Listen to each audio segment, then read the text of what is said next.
आप सभी दोस्तों का हमारे YouTube चैनल पर हार्दिक स्वागत है। कार्तिक मास में सुनी जाने वाली सभी कहानियाँ। सर्वप्रथम गणेश जी की कहानी। जब बुढ़िया की चतुराई से श्री गणेश भी प्रसन्न हुए। एक बुढ़िया थी, वह बहुत ही गरीब और दृष्टिहीन थी। उसके एक बेटा और बहू थे। वह बुढ़िया सदैव गणेश जी की पूजा किया करती थी। एक दिन गणेश जी प्रकट होकर उस बुढ़िया से बोले, बुढ़िया माँ, तू जो चाहे सो मांग ले। बुढ़िया बोली, मुझसे तो मांगना नहीं आता, कैसे और क्या मांगूं? तब गणेश जी बोले, अपने बहू बेटे से पूछकर मांग ले। तब बुढ़िया ने अपने बेटे से कहा, गणेश जी कहते हैं तू कुछ मांग ले, बता मैं क्या मांगूं? पुत्र ने कहा, माँ तू धन मांग ले। बहू से पूछा तो बहू ने कहा, नाती मांग ले। तब बुढ़िया ने सोचा कि ये तो अपने अपने मतलब की बात कह रहे हैं। अतः उस बुढ़िया ने पड़ोसिनों से पूछा तो उन्होंने कहा, बुढ़िया तू थोड़े दिन जिएगी, क्यों तू धन मांगे और क्यों नाती मांगे? तू तो अपनी आँखों की रोशनी मांग ले, जिससे तेरी जिंदगी आराम से कट जाए। इस पर बुढ़िया बोली, यदि आप प्रसन्न हैं तो मुझे 9 करोड़ की माया दें, निरोगी काया दें, अमर सुहाग दे, आँखों की रोशनी दे, नाती दें, पोता दें और सब परिवार को सुख दे और अंत में मोक्ष दें। यह सुनकर तब गणेश जी बोले, बुढ़िया माँ, तुमने तो हमें ठग लिया। फिर भी जो तूने मांगा है वचन के अनुसार सब तुझे मिलेगा। और ये कहकर गणेश जी अंतर्धान हो गए। उधर बुढ़िया माँ ने जो कुछ मांगा वह सब कुछ मिल गया। हे गणेश जी महाराज, जैसे आपने उस बुढ़िया माँ को सब कुछ दिया वैसे ही सबको देना। पीपल पथवारी की कहानी। एक गुजरी थी, उसने अपने बहू से कहा कि तू दूध दही बेचा। तो वह दूध दही बेचने गई। कार्तिक महीना था, वहाँ पर सब औरतें पीपल सींचने आती थीं, तो वह भी बैठ गई और औरतों से पूछने लगी कि तुम क्या कर रही हो? तो औरतें बोली कि हम तो पीपल की पथवारी सींच रही हैं। तो उसने पूछा, इससे क्या होता है? औरतों ने जवाब दिया कि इसके करने से अन्न धन मिलता है, वर्षों का बिछुड़ा हुआ पति मिलता है। उस गुजरी ने कहा कि तुम तो पानी सींच रही हो, मैं दूध दही से सींचूंगी।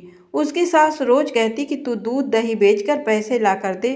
तो उसने कहा, जब कार्तिक का महीना पूरा हो जाएगा तब ला दूंगी।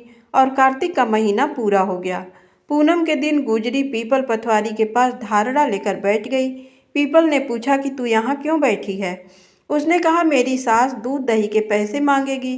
तो पीपल ने कहा, मेरे पास पैसे नहीं हैं, ये पत्थर डंडे पान पत्ते पड़े हैं, वह ले जा और गुल्लक में रख देना। जब सास ने पूछा, पैसे लाई है? तो गुजरी ने कहा, मैंने पैसे गुल्लक में रखे हैं। तब सास ने गुल्लक खोलकर देखी तो सास देखती रह गई कि उसमें हीरे मोती जगमगा रहे हैं। पत्थर डंडे और पत्तों का धन हो गया। सास बोली कि बहू इतना पैसा कहाँ से लाई?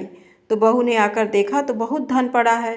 तब गुजरी ने कहा, सासू जी, मैंने तो 1 महीना दूध दही से पीपल की पथवारी में सींचा था और मैंने उससे धन मांगा था, तो उसने मुझे पत्थर डंडे पत्ते दिए थे जो मैंने गुल्लक में रख दिए थे और वह हीरे मोती हो गए। तब सासू जी ने कहा कि अब की बार मैं भी पथवारी सींचूंगी। सासू दूध दही तो बेच आती और हांडी धोकर पीपल पथवारी में रखाती और बहू से कहती कि तू मेरे से पैसे मांग। तो बहू ने कहा कि कभी बहू भी सास से पैसे मांगती है? तो सास बोली कि तू मेरे से पैसे मांग। तो बहू ने सास से दूध दही के पैसे मांगे। तो सासू जी पीपल पथवारी पर जाकर धारड़ा लेकर बैठ गई। तो डंडे पत्ते पान भाटे उसे भी दिए और कहा, गुल्लक में जाकर रख दे। फिर बहू ने खोलकर देखा तो उसमें कीड़े मकोड़े चल रहे थे। गुजरी ने सास से कहा, ये क्या है? तो सास देखकर बोली कि पीपल पथवारी ने तेरे को तो अन्न धन दिया और मुझे कीड़े मकोड़े दिए। तब सब बोले कि बहू तो सत्य से सींचती थी और सासू जी धन की भूख से सींचती थी। इसलिए हे पथवारी माता, जैसे बहू को दिया वैसा सबको देना और सासू जी को दिया वैसा किसी को मत देना। कार्तिक मास में सुनी जाने वाली एक ब्राह्मण की कहानी। एक ब्राह्मण और ब्राह्मणी थे। वो 7 कोस दूर गंगा जमुना स्नान करने जाते थे। रोज इतनी दूर आने जाने से ब्राह्मणी थक जाती थी। एक दिन ब्राह्मणी कहती है कि कोई बेटा होता तो बहू आ जाती। घर वापस आने पर खाना बना हुआ तो मिलता, कपड़े धुले मिलते। ब्राह्मण कहता है कि तूने भली बात चलाई, चल मैं तेरे लिए बहू ला ही देता हूँ। ब्राह्मण फिर बोला कि एक पोटली में थोड़ा सा आटा बांध दे, उसमें थोड़ी सी मोहर असरफी डाल दे। उसने पोटली बांध दी और ब्राह्मण पोटली लेकर चल दिया। चलते चलते कुछ ही दूर एक गांव में जमुना जी के किनारे बहुत सारी सुंदर लड़कियां अपने घर बनाकर खेल रही थीं। उनमें से एक लड़की बोलती है कि मैं तो अपना घर नहीं बिगाड़ूंगी, मुझे तो रहने के लिए ये घर चाहिए। उसकी बात सुन ब्राह्मण के मन में वो लड़की छा गई और मन ही मन सोचने लगा कि बहू बनाने के लिए यही लड़की ठीक रहेगी। जब वह लड़की जाने लगी तो ब्राह्मण भी उसके पीछे चला और जब वह लड़की अपने घर पहुंचती है तब बूढ़ा ब्राह्मण बोला, बेटी, कार्तिक का महीना है, मैं किसी के यहाँ खाना नहीं खाता। तुम अपनी माँ से पूछो कि मेरा आटा छान कर 4 रोटी बना देगी क्या? यदि वह मेरा आटा छान कर रोटी बनाएगी तभी मैं खाऊंगा। लड़की अपनी माँ को सारी बात बताती है। माँ कहती है कि बेटी, बाबा से कह दे कि रोटी में 4 रोटी वह भी खा लेंगे। लेकिन लड़की कहती है कि नहीं माँ, बाबा ने कहा है कि मेरा आटा छान कर बनाओगी तभी वह खाएंगे। तब उसकी माँ कहती है कि ठीक है, जा बाबा से कह दे कि अपना आटा दे दे। उसने आटा छाना तो उसमें से मोहर असरफी निकलती है। वह सोचती है कि जिसके आटे में इतनी मोहर असरफी है उसके घर न जाने कितनी होगी। जब ब्राह्मण रोटी खाने बैठा तो लड़की की माँ बोली, बाबा, तुम लड़के की सगाई करने जा रहे हो? बाबा बोला कि मेरा लड़का तो काशी बनारस पढ़ने गया हुआ है, लेकिन अगर तुम कहो तो मैं खांड कटोरे से तेरी लड़की को ब्याह कर साथ ले जाऊं। लड़की की माँ बोली, ठीक है बाबा, और वह ब्याह कर लाया। घर आकर बोला, रामू की माँ, दरवाज़ा खोल कर देख, मैं तेरे लिए बहू लेकर आया हूँ, आकर बहू का स्वागत सत्कार कर। ब्राह्मणी बोली, दुनिया ताने मारती थी, अब तू भी मार ले। हमारे तो 7 जन्म तक कोई बेटा बेटी नहीं है, तो बहू कहाँ से आएगी? ब्राह्मण बोला, तू दरवाज़ा तो खोल। ब्राह्मणी ने दरवाज़ा खोला तो सामने बहू खड़ी देखी। तब वह आदर सत्कार से बहू को अंदर ले गई। अब जब ब्राह्मण ब्राह्मणी नहाने जाते तो बहू घर का सारा काम करके रखती, खाना बनाती, सास ससुर के कपड़े धोती और रात में उनके पैर दबाती। इस तरह से काफ़ी समय बीत जाता है। सास बहू को सीख देती है कि बहू चूल्हे की आग ना बुझने देना और मटके का पानी खत्म ना होने देना। एक दिन चूल्हे की आग बुझ गई। बहू भागी भागी पड़ोसन के घर गई और बोली, मुझे थोड़ी सी आग दे दो, मेरे चूल्हे की आग बुझ गई है। मेरे सास ससुर सुबह 4 बजे से बाहर गए हुए हैं और वे थके हारे वापस आएंगे, मुझे उनके लिए खाना बनाना है। पड़ोसन कहती है, अरे तू तो बावली है, तुझे तो ये दोनों मिलकर पागल बना रहे हैं। इनका ना कोई बेटा है और ना ही कोई बेटी ही है। बहू बोली, ना ना, आप ऐसे मत बोलो, क्योंकि इनका बेटा काशी बनारस पढ़ने गया है। पड़ोसन फिर बोली, अरे तुझे ये झूठ बोलकर लाए हैं, इनका कोई बेटा नहीं है। अब बहू पड़ोसन की बातों में आ गई और कहने लगी कि अब आप ही बताओ मैं क्या करूं। पड़ोसन कहने लगी, करना क्या है, जब सास ससुर आएँ तब जली फूकी रोटी बना देना, अलूनी पलूनी दाल बना देना, खीर की कड़छी दाल में और दाल की कड़छी खीर में डाल देना। बहू पड़ोसन की सारी सीख लेकर अपने घर आ गई और जैसा पड़ोसन ने बताया वैसा ही उसने किया। जब सास ससुर घर आए तब भूखों का कोई आदर सत्कार बहू ने नहीं किया और ना ही उनके कपड़े धोए। जब सास ससुर को खाना दिया तो सास बोली, बहू, ये जली फूकी रोटी क्यों है और दाल भी अलूनी है? बहू पलटकर जवाब देती है कि आज यही खाओ सासू जी, अगर एक दिन ऐसा खाना खा भी लिया तो तुम्हारा कुछ बिगड़ नहीं जाएगा, मुझे तो जीवन भर ही अनूठी रहना है। बहू की बातें सुनकर सास बोली कि आज तो बहू ने अच्छी सीख नहीं सीखी है। अब बहू फिर से पड़ोसन के घर भागती है और कहती है कि अब आगे बताओ कि मुझे क्या करना है। पड़ोसन बोली कि अब तुम 7 कोठों की चाबी मांग लेना। अगले दिन जब सास जाने लगी तो बहू अड़ गई कि मुझे तो 7 कोठों की चाबी चाहिए। तो ससुर कहने लगा कि दे दो इसे चाबी, आज नहीं तो कल चाबी इसे ही देनी है, हम आज हैं कल नहीं, इसलिए चाबी दे दो। सास ससुर के जाने के बाद बहू ने कोठे खोल कर देखे तो किसी में अन्न भरा है, किसी में धन भरा है, किसी में बर्तन भरे हैं, सभी में अटूट भंडार भरे पड़े हैं। जब बहू ने 7वां कोठा खोला तो उसमें महादेव जी, पार्वती जी, गणेश, लक्ष्मी जी, पीपल पटवारी, कार्तिक के ठाकुर, राई दामोदर, तुलसी जी का बिड़वा, गंगा जमुना बह रही हैं। 36 करोड़ देवी देवता भी विराजमान हैं और वहीं एक लड़का चंदन की चौकी पर बैठा माला जप रहा है। सब देख बहू लड़के से कहती है, तू कौन है? लड़का कहता है कि मैं तेरा पति हूँ, दरवाज़ा बंद कर दे, जब मेरे माँ बाप आएंगे तब खोलना। सारा नज़ारा देखकर बहू बहुत खुश हुई और नाचती फिरने लगी। 16 श्रृंगार कर सुंदर वस्त्र पहन ओढ़ सास ससुर का इंतजार करने लगी। उनके लिए 36 प्रकार के पकवान बनाकर रखे। सास ससुर जब वापस आए तब उसने उनका बहुत आदर सत्कार किया, उनके कपड़े धोए, उनके पैर दबाए। बहू सास के पैर दबाते कहने लगी कि माँ जी, आप इतनी दूर 12 कोस यात्रा करके गंगा जमुना का स्नान करने जाती हो, थक जाती हो, तो तुम घर में स्नान क्यों नहीं करती हो? बहू की बात सुन सास कहने लगी कि भला गंगा जमुना भी घर में बहा करती हैं क्या? बहू बोली, हाँ माँ जी, बहती हैं, चलो मैं आपको दिखाती हूँ। उसने 7वां कोठा खोलकर दिखाया तो उसमें गणेश, लक्ष्मी, महादेव, पार्वती, पीपल पथवारी माता लहरा रही हैं, तुलसी जी लहरा रही हैं, कार्तिक के ठाकुर, राई, दामोदर, गंगा जमुना बह रही हैं, 36 करोड़ देवी देवता विराजमान हैं और वहीं तिलक लगाए चंदन की चौकी पर एक लड़का माला जप रहा है। माँ ने कहा कि तू कौन है? लड़का बोला, माँ मैं तेरा बेटा हूँ। बुढ़िया फिर बोली, तू कहाँ से आया है? लड़के ने कहा कि मुझे कार्तिक देवता ने भेजा है। बुढ़िया कहती है कि बेटा ये दुनिया कैसे जानेगी, कैसे जानेगा मेरा घर का धनी, क्या जानेगी देवरानी जेठानी, क्या जानेगा मेरा अगल बगल पड़ोस कि तू मेरा ही बेटा है। बुढ़िया ने विद्वान पंडितों से सलाह ली तो वह बोले, इस पार बहू बेटा साथ खड़े हो जाएं और उस पार बुढ़िया खड़ी हो जाए। बुढ़िया ने चमड़ा की अंगिया ब्लाउज पहनी हो, छाती में से दूध की धार निकले, बेटे की दाढ़ी मूछ भीगे, पवन पानी से गठजोड़ा बंधे, जब जाने की ये बुढ़िया का ही बेटा है। उसने ऐसा ही किया। चाम की अंगिया फट गई, छाती में से दूध की धार निकली, बेटे की दाढ़ी मूछ भीग गई, पवन पानी से बहू बेटे का गठजोड़ बंध गया। ब्राह्मण ब्राह्मणी की खुशी का पार न रहा, वे बहुत खुश हुए। हे कार्तिक के ठाकुर, राई, दामोदर, भगवान ने जैसे बहू बेटा उसको दिए वैसे सभी को देना। कार्तिक मास में सुनी जाने वाली तुलसी जी की कहानी। हिंदू महीनों में कार्तिक माह का अत्यधिक महत्व माना गया है। इस पूरे माह में स्नान, दान तथा अन्य धार्मिक कार्यों को करना शुभ माना गया है। कार्तिक स्नान के साथ तुलसी जी की पूजा का भी अत्यधिक महत्व है। इसी माह में तुलसी जी का विवाह भी कराया जाता है। जिन्हें कन्या संतान नहीं होती वह तुलसी जी का विवाह शालिग्राम जी से कराकर कन्यादान का सुख पाते हैं।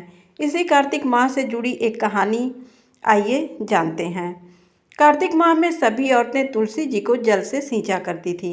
एक बुढ़िया माई थी जो कार्तिक माह में तुलसी को सींचने जाती थी और जब वह जाती तो तुलसी माता से कहती कि हे तुलसी माता, सत्य की दाता, मैं तेरा बिरवा सींचती हूँ, मुझे बहू दे, पीले रंग की धोती दे, मीठा ग्रास दे, बैकुंठ में वास दे, अच्छी मौत दे, चंदन का काट दे, अच्छा राज दे, खाने को दाल भात दे और 11 एकादशी के दिन कृष्ण का कांधा दे। बुढ़िया माँ की ये बातें सुन तुलसी माता सूखने लगीं। तुलसी माता को यूं सूखते देख भगवान ने पूछा कि हे तुलसी, तुम दिन प्रतिदिन क्यों सूखती जा रही हो? तुलसी माता ने कहा कि बस मेरे मन की मत पूछो। भगवान ने कहा कि मैं नहीं पूछूंगा तो कौन पूछेगा? इस पर तुलसी माता कहती हैं कि एक बुढ़िया आती है और अपनी बात कहकर चली जाती है। मैं उसकी सभी बातें पूरी कर दूंगी, लेकिन कृष्ण का कांधा कहाँ से लाऊंगी? भगवान कृष्ण बोले कि वह मरेगी तो अपने आप ही कांधा देने आऊँगा। तुम बुढ़िया माई से ये बात कह देना। इसके बाद बुढ़िया मर गई। बुढ़िया के मरने पर सारा गांव इकट्ठा हो गया और उसका अंतिम संस्कार आने पर उसे उठाने लगे, लेकिन वह बहुत भारी हो गई जिससे उसकी अर्थी टस से मस नहीं हुई। सभी बोले कि ये तो बहुत संस्कारी थी, बहुत पूजा पाठ करती थी, कोई पाप नहीं किया, फिर ये इतनी भारी कैसे हो गई? बूढ़े ब्राह्मण के वेश में भगवान आए और कहने लगे कि ये भीड़ कैसी है? तब गांव वाले बोले कि एक बुढ़िया मर गई है और वह इतनी पापिन थी कि उसकी अर्थी नहीं उठ रही है, बहुत भारी हो गई है। भगवान बोले कि मुझे इसके कान में कुछ कहने दो, फिर ये उठ जाएगी। भगवान बुढ़िया के पास गए और उसके कान में कहा कि माई, तू अपने मन की कर ले, पीताम्बर की धोती ले, मीठा ग्रास ले, बैकुंठ में वास ले, चटक की चाल ले, चंदन का काट ले, झालर की झंकार ले, दाल भात को जी और कृष्ण का कंधा ले। भगवान का सभी बातें सुनकर बुढ़िया हल्की हो गई। भगवान अपने कंधे पर उसे ले गए। बुढ़िया को मुक्ति मिल गई और वह बैकुंठ को चली गई। हे तुलसी माता, जैसे आपने उस बुढ़िया माई की मुक्ति की, वैसे सभी की करना। जैसे भगवान ने उसे कांधा दिया, हमें भी देना। कार्तिक माह में राई दामोदर की कहानी। एक समय की बात है, एक छोटी सी लड़की थी जो कार्तिक नहाया करती थी। कार्तिक का महीना पूरा हुआ तो सब कहने लगी कि गंगा जी जाएं या यमुना जी जाएं या हरिद्वार होकर आएं। एक स्त्री बोली कि मैं तो राई दामोदर भगवान को जिमाऊंगी। सब पूछने लगी कि वे कैसे होते हैं। स्त्री बोली कि मोर मुकुट, गले में बैजयंती माला और हाथ में पीतांबर, ऐसे होते हैं राई दामोदर भगवान।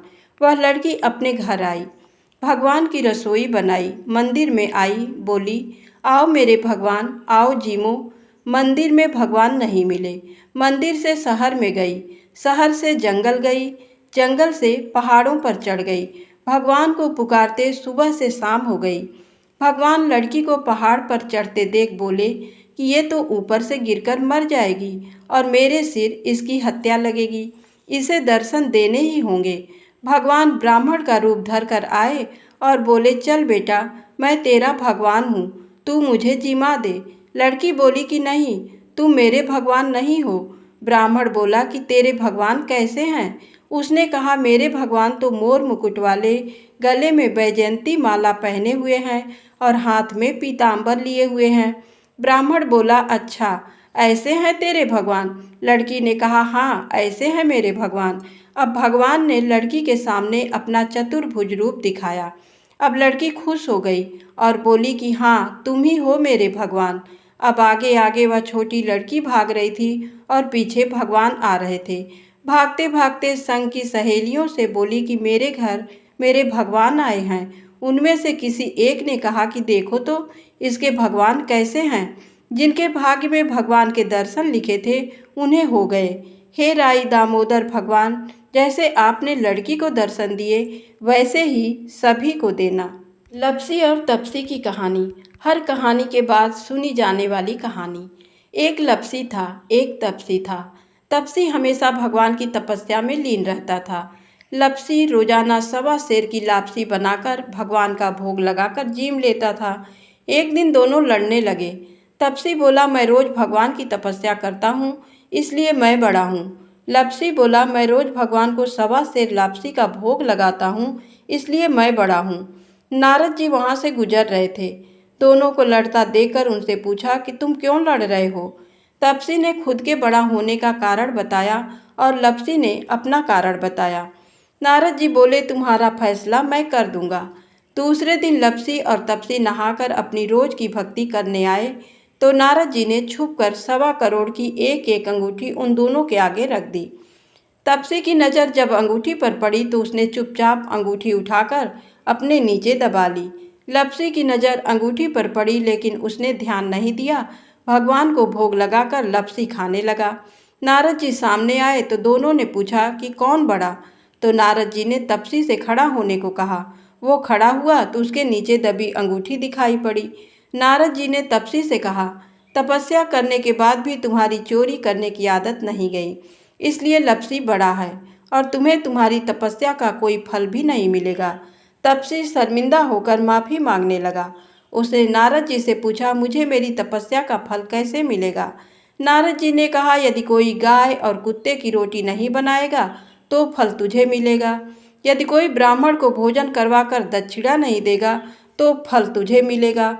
यदि कोई साड़ी के साथ ब्लाउज नहीं देगा तो फल तुझे मिलेगा। यदि कोई दिए से दिया जलाएगा तो फल तुझे मिलेगा। यदि कोई सारी कहानी सुने लेकिन तुम्हारी कहानी नहीं सुने तो फल तुझे मिलेगा। उसी दिन से हर व्रत कथा कहानी के साथ लप्सी तपसी की कहानी भी सुनी और कही जाती।